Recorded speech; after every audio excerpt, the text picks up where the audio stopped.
अनि के हो तिमीहरूलाई किन आतेका? हाम्रो प्लानले काम गर दाइ।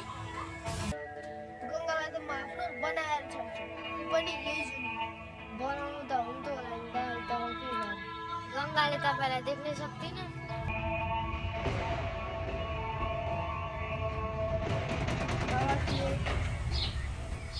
बस मलाई सब थाहा छ।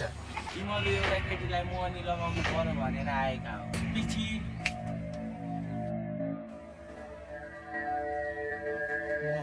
यो ढर्म गरेर गङ्गाको घर जान्छु।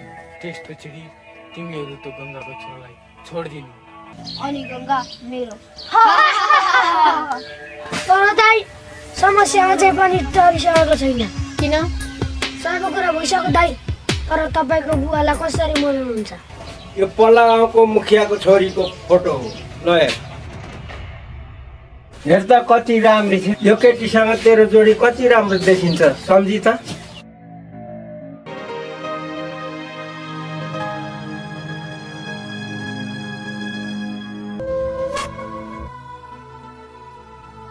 तँलाई घर जान सक्ने बित्तिकै आइहाल भनेको होइन। पुरै दिन घरमा फालेर यत्रो बकाइकन खान सक्छु। अहिलेको दिनमा छिटो चाँडो गर्न जानेको छैन। सरासरी घरको काम गरेर आइहालेको आमा, कति धेरै हुन्छ घरको काम, केही देखिँदैन। लु बोबो धेरै नसिका, मैले धेरै रहेछु घर धन्दा। अलिक छिटो हात चलाउनु पर्छ, असाङ्गो गरेर हुन्छ। लु भइगयो, आज सबै मकै खन्न सक्नुपर्छ। त्यहाँ भोलि भरेदेखि पनि खेतालो भनेका छन्। हस् आमा। हस मात्र होइन, सुई सुई खन, असाङ्गो गरेर फेरि नसक्लिस्। म घर पुगेर आउँछु, सुई सुई खन।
अनि बुहारी कता छिन्छ? बुहारी त घाँस काट्न पुग्छ। के कति कामले पाल्नु भयो हजुर? त्यति हाम्रो घरतिर नआउने मान्छे। त्यस्तो त केही पनि होइन। कुरो के भने तिम्रो बुहारी मेरो छोरालाई साह्रै मन पर्यो। हुन त छोरी माग्नु पर्ने हो, तर बुहारी पनि छोरी जस्तै हो तपाईँको। छोरा बिनाको बुहारी कति पाल्नुहुन्छ? बरु यिनीहरूको बिहा गराइदिउँ। अनि के कुरा गर्नुभयो काई साहब? म कसरी बुहारी गर्नु?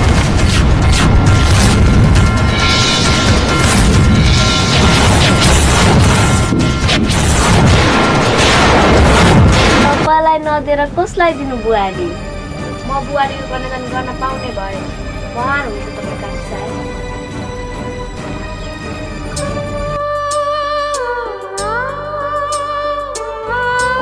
कुरा गर्दा गर्दै बुहारी ठ्याक्कै आइपुग्यो।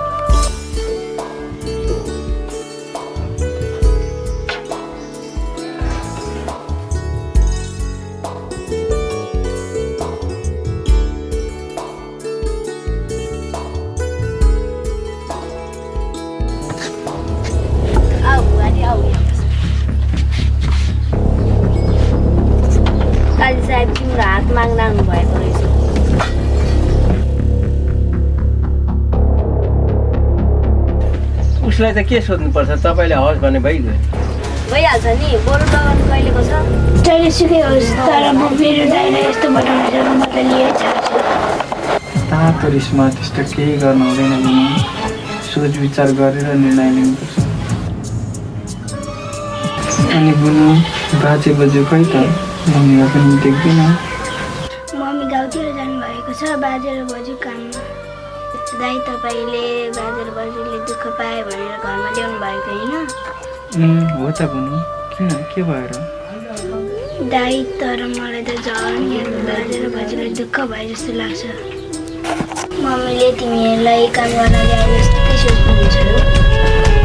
अहिले त मम्मीले कामै गर्न छोड्नु भयो, सबै उनीहरूलाई राम्रो हुन्छ। उनीहरूले भन्न नसकेको मात्र हो दाइ, उनीहरूले कतिपल्ट एक्लै भए तपाईँलाई रहेको पनि दिएको छु नि दाइ। त्यो कुरा पहिल्यै मलाई किन भनेन बुनु? मलाई त निकै खोजेँ, तर भने पनि हजुरले के भन्नुहुन्छ होला भनेर मलाई सम्झाउँदै मान्नुहुन्न। मेरो घर खाना खाएर म चाहिँ कसरी काम गर्छु? उनीहरूलाई घरबाट निकाल्नु पनि फेरि कहाँ जाला? उनीहरू पहिला जस्तै बोकै मान्दै हिँड्नु पर्ला।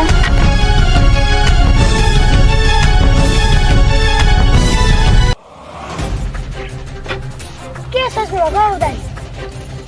अब त बिहे पनि फिक्स भयो दाइ।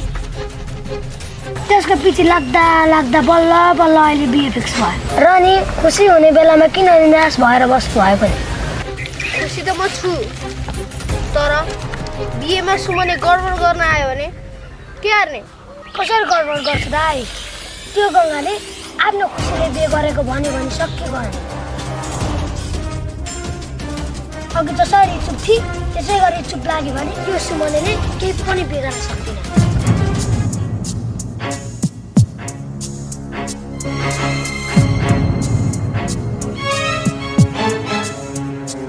गङ्गा, हामी तेरो घरमा माग्न आउँदैछौँ।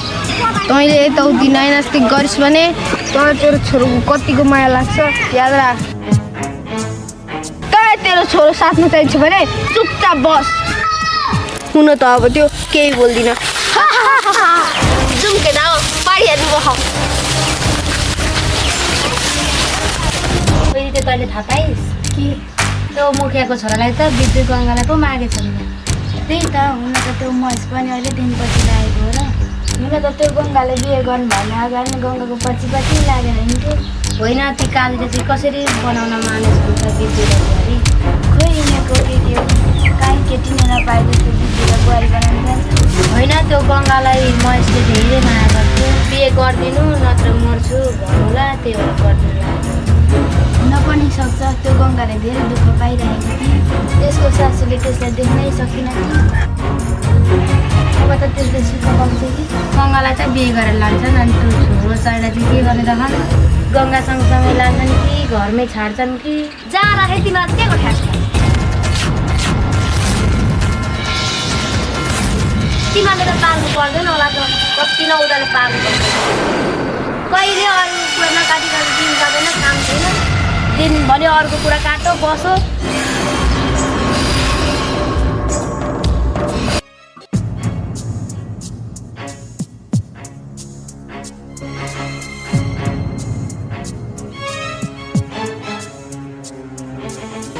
गङ्गा त बिहे गरेर जान्छ, यो पिउसोलाई जानु कसले थाहा?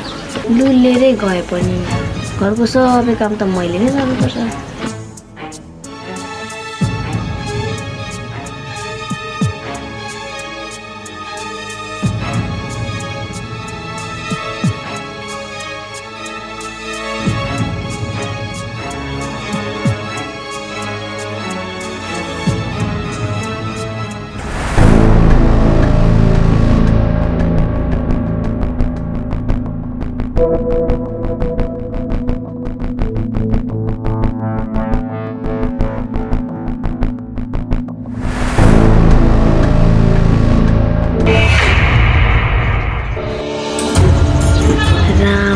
सबै काम मैले गर्नु पर्यो भने त फेरि नदिउँ भने पनि यत्रो पैसा दिएको खान्छ। त्यत्रो पैसा भएपछि सबै वस्तुहरू बेचिदिइहाल्छु, खेतबारी पनि सबै बटाइदिन्छ, ढुक्क हुन्छ।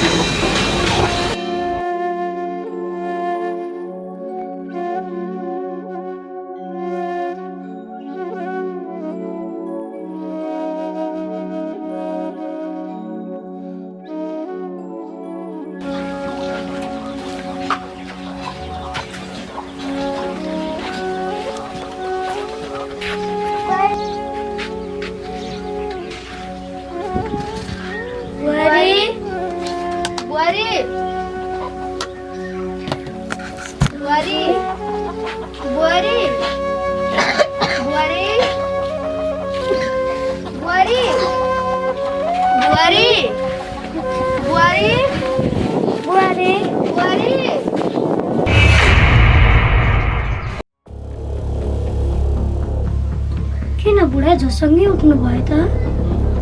सानो हामी सपनामा घर गएको थियौँ, घरमा कोही थिएन। सपनामा देखेको कुरा बिपनामा नि कहाँ नै हुन्छ र बुढा? त्यही सोच्दै सुत्नुभयो होला अनि देख्नुभयो। सानो बिहानको देखेको सपना त साँचो हुन्छ भन्छन्। के थाहा, बुहारी घर छोडेर गइ पो सके कि? होइन होला बुढा, होस् छाडिदिनु। होइन सानो, एकपटक घर पुगेर आऊँ न, घरको साह्रै याद आउँदैछ। बुहारीको हालखबर पनि बुझिन्छ, यहाँ सोधेर जाऊँ न, फेरि फर्केर आउँदा भइहाल्छ नि। त्यसो हो भने जाऊँ न त बुढा, पहिले यहाँ सोध्नु के भन्नुहुन्छ?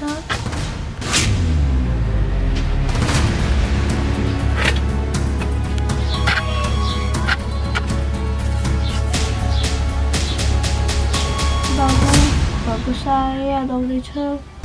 सपनामा पनि घर गाउँको देखाएको थिएँ, घरमा कोही थिएन।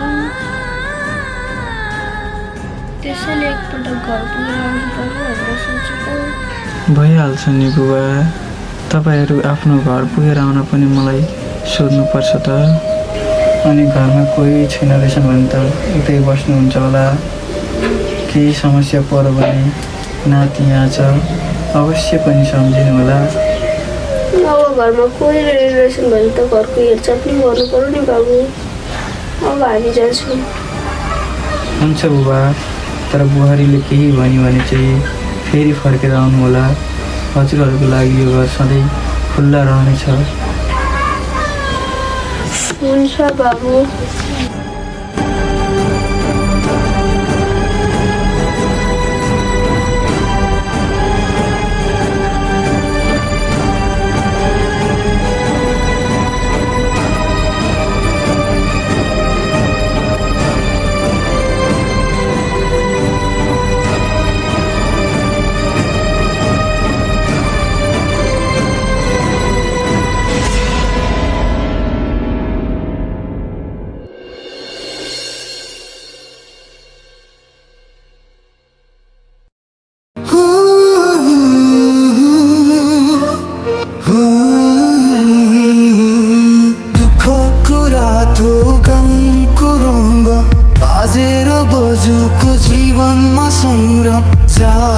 जातिको दुखले भरियो गाउँको घरमा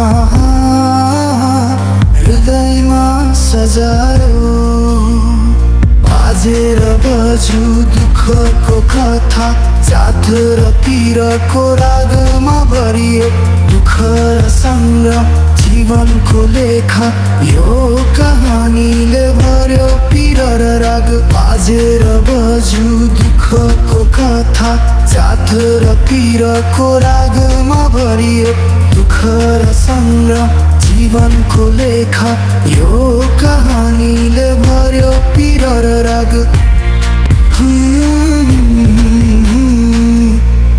जातको पीरा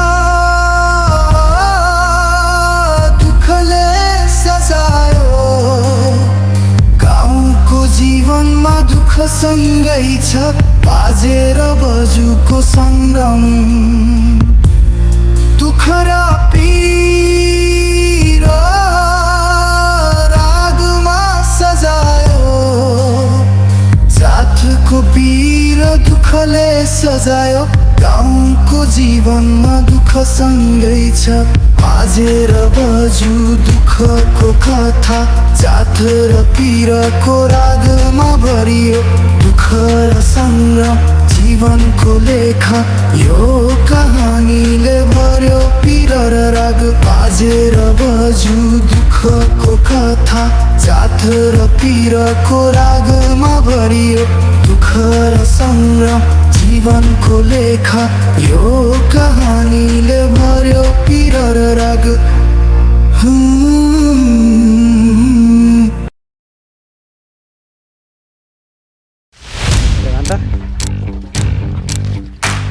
गंगा भन्छ कि यार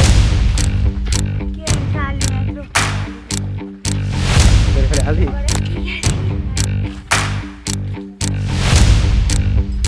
के गर्नुभएको सर कलाकार हो नि त भाइ सर तपाईँ कलाकार होइन तपाईँ के को कलाकार तपाईँ के को कलाकार हो तपाईँ के को कलाकार अनि यो के गर्नुभएको के गर्नुभएको तपाईँ अनि कलाकार भएर खेल्छन् कलाकार भएर खेल्छन् खटा कलाकार हो क्या पढिसक्नु भएको के गर्नुभएको